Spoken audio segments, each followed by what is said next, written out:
Bendiciones, amados hermanos, ¿cómo han estado? Reciban saludos y bendiciones desde esta parte del mundo. Acabamos de regresar de una misión especial el día de hoy, pero igual estamos aquí con la bendición del Señor, siempre fortalecidos en su Santo Espíritu para seguir continuando con los trabajos y las actividades y el ministerio y todo lo que Él nos encarga hacer. Y estamos contentos porque estamos viendo más victorias en el Señor y podemos regocijarnos en Él. Así que el día de hoy vamos a continuar con las clases del curso profético intermedio avanzado y estamos viendo en estas clases el tema 3 que habla sobre la profecía y sus características. Y ya hemos visto dos características anteriores. La primera, que la profecía es parcial. La segunda característica es que la profecía es condicional.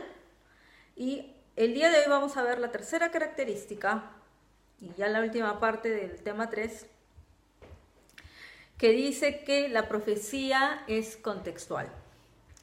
Y como vamos a ver, dice aquí que Dios no nos dará una profecía para que nosotros nos sintamos orgullosos y mejores.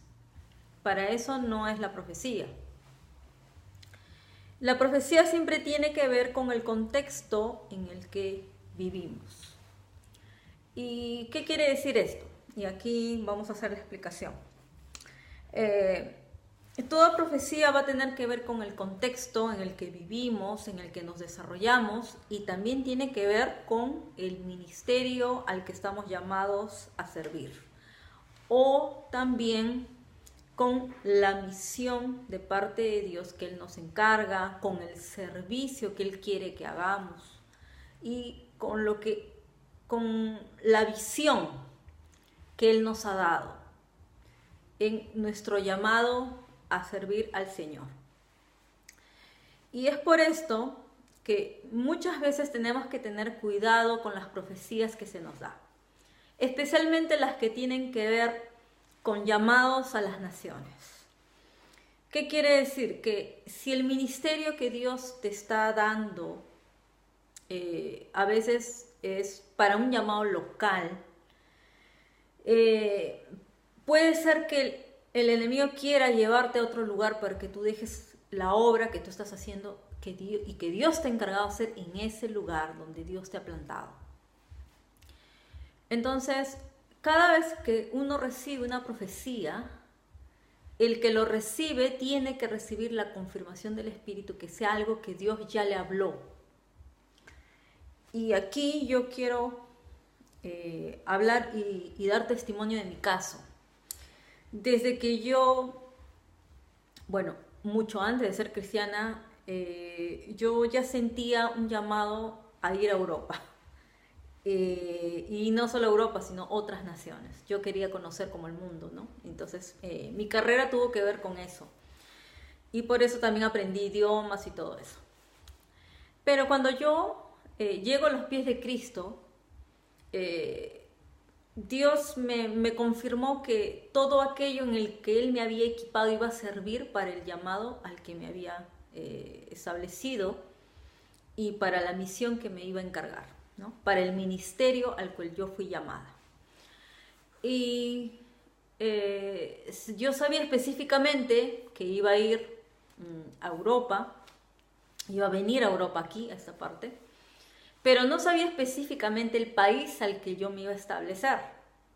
Pero sí, en visiones yo veía los lugares en el que estoy acá. Yo veía muchos lugares. Entonces, una vez Dios me mostró que yo iba a venir a un lugar en Europa rodeado de agua. Eso fue lo que me dijo. Y me dijo, yo te voy a llevar a ese lugar. Y tú vas a cumplir una misión en ese lugar.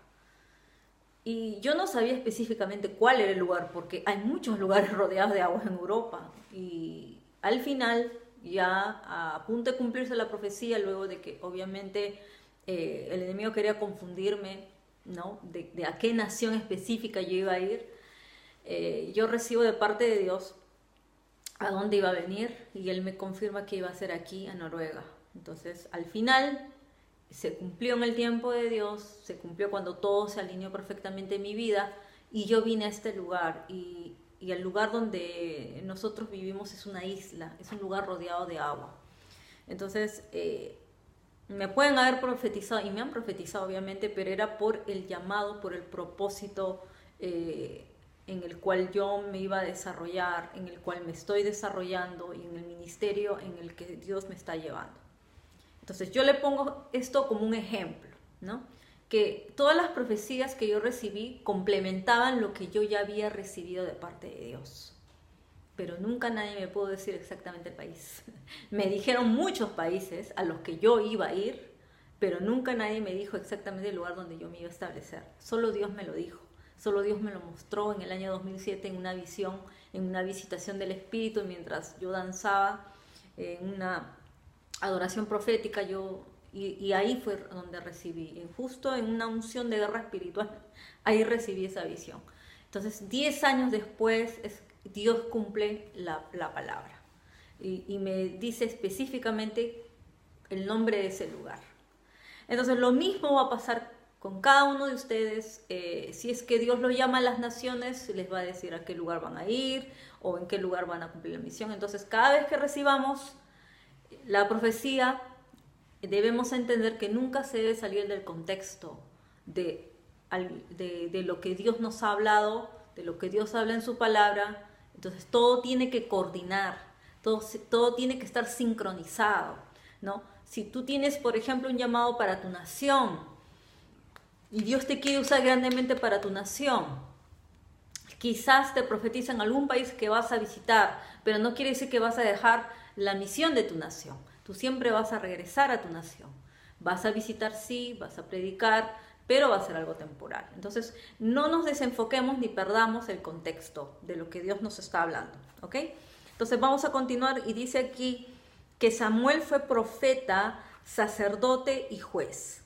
Él había recibido las 3 unciones, que es algo bastante raro en el Antiguo Testamento. Si ustedes ven las historias de los otros profetas, no todos recibieron estas 3 unciones. Así que el que tiene el llamado de Samuel va a cumplir estas 3 funciones, va a fluir en estas funciones. Y es por eso que dice que Samuel recibió la unción para ser juez, que equivaldría a la unción para ser rey. Recibió la unción para ser sacerdote y recibió la unción para ser profeta. Todas las profecías que Samuel dio estaban relacionadas con su llamamiento y su ministerio.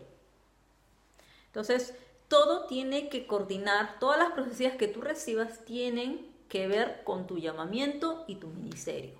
Así que Dios te tiene que confirmar eso. Si alguien te dice algo diferente, bueno, tú tienes que preguntarle al Señor, ¿es esto? ¿En qué parte encaja, ¿no?, del ministerio, de mi llamado? Porque a veces muchas personas no saben interpretar lo que reciben. Entonces, cuando un profeta solo se mueve por el don, es muy peligroso muchas veces, porque comete muchos errores casualmente porque el espíritu de error está ahí, buscando a quién tomar.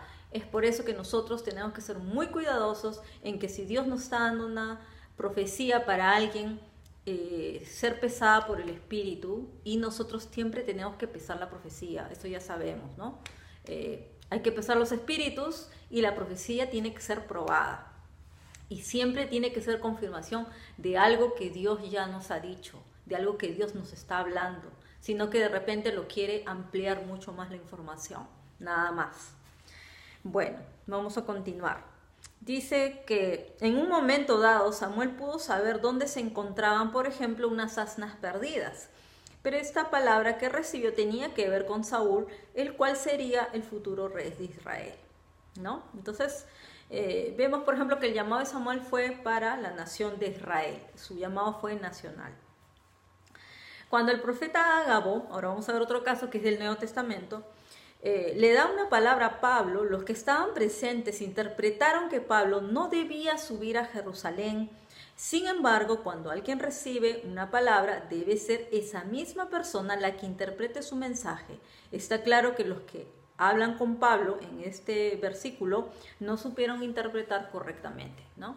Pero Pablo sí sabía lo que Dios lo había llamado, sabía su ministerio, conocía y Dios le hablaba. Entonces, él da la interpretación porque en este caso, a la profecía, el que va a recibir la confirmación es la misma persona, tiene que recibirlo. Y vamos a verlo aquí. En Hechos 21, del 10 al 14, vamos a leer donde dice: y permaneciendo nosotros allí algunos días, descendió de Judea un profeta llamado Ágabo, quien viniendo a vernos tomó el cinto de Pablo y atándose los pies y las manos dijo: esto dice el Espíritu Santo, así atarán los judíos en Jerusalén al varón de quien es este cinto, y le entregarán en manos de los gentiles.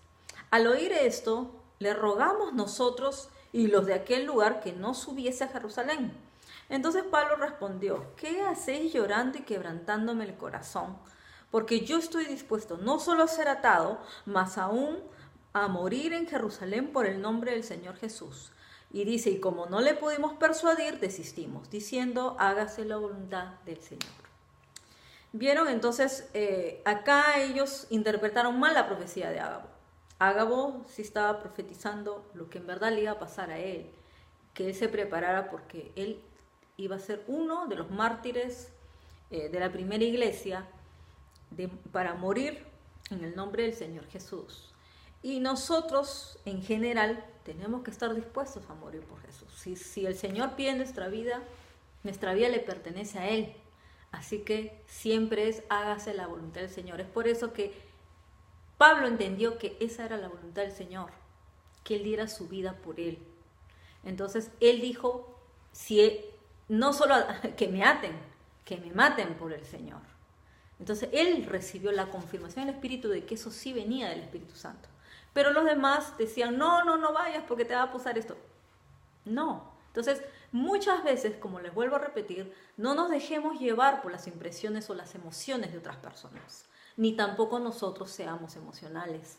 Tenemos que siempre recibir esa confirmación en nuestro espíritu, no en nuestra carne, y hay que conectarnos con el Espíritu Santo.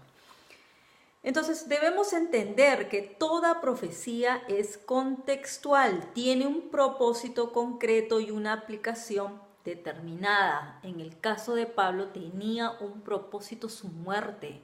Para eso el Señor quería que él muriera. Dios solo sabe, Él es soberano, Él sabe por qué. Entonces muchas veces hay mártires cristianos que debemos orar. Sí, oremos por la persecución a los cristianos. En cualquier lugar del mundo lo hay. Aquí lo hay en Europa, lo hay en Asia, lo hay en todos lados, en África y otros lugares, donde de repente no es tan evidente, pero hay persecución. Entonces, no sabemos quiénes serán los mártires. Oremos por todos, pero si Dios necesita que algunos entreguen su sacrificio por salvar a millones, Dios es soberano para tomar nuestras vidas, ¿no? Entonces, tenemos que morir a nuestro yo y decir: Señor, hágase tu voluntad. No sabemos cómo será nuestro futuro, pero Dios sí lo sabe y nuestro futuro está en sus manos. Entonces dice: el mismo profeta, ¿no?, Ágabo, profetizó que también habría una gran hambre, dice, una gran hambruna. Y esta profecía tenía un propósito definido y una aplicación inmediata, que era ayudar a los que sufrirían por causa del hambre. Y ahí también otra vez dice: y levantándose uno de ellos, llamado Ágabo, daba a entender por el Espíritu que vendría una gran hambre en toda la tierra habitada, la cual sucedió en tiempo de Claudio. Entonces los discípulos, cada uno conforme a lo que tenía, determinaron enviar socorro a los hermanos que habitaban en Judea, lo cual en efecto hicieron, enviándolo a los ancianos por mano de Bernabé y de Saulo. Esto está en Hechos 11, del 28 al 30. Aquí la profecía que se reveló a través del profeta Ágabo la profecía fluye con los dones de revelación, ¿no? Él recibe por el don de conocimiento y también el don de sabiduría, y el de ver el futuro de lo que iba a ocurrir, qué es lo que tenían que hacer. Entonces ellos, cuando han estado la iglesia, ¿no?, en unidad, cuando se mantiene unidad, el saber estas cosas nos sirven no solo para orar, sino también para movernos en acción, enviar ayuda a los que están sufriendo hambre, a los que necesitan recursos en otros lugares donde no los hay. Entonces, para eso Dios envió esa profecía, para que ellos se movieran en el amor del prójimo y enviar a los que iban a sufrir hambre, ¿no?, por algo que estaba ocurriendo en ese lugar. Entonces, Dios, amados hermanos, nunca nos abandona. No importa que haya crisis, que haya hambruna, Él siempre envía ayuda. Y esto es una palabra que el Señor nos confirma aquí, que ya en tiempos antiguos Él siempre ha tenido cuidado de su pueblo. Bueno, amados hermanos, hasta aquí el tema 3. Las 3 características ya la hemos visto, hemos analizado los ejemplos, y la próxima clase vamos a continuar con los siguientes temas sobre el ministerio profético. Que tengan muchas bendiciones, un feliz fin de semana, y nos estamos volviendo a conectar en la próxima clase. Hasta pronto.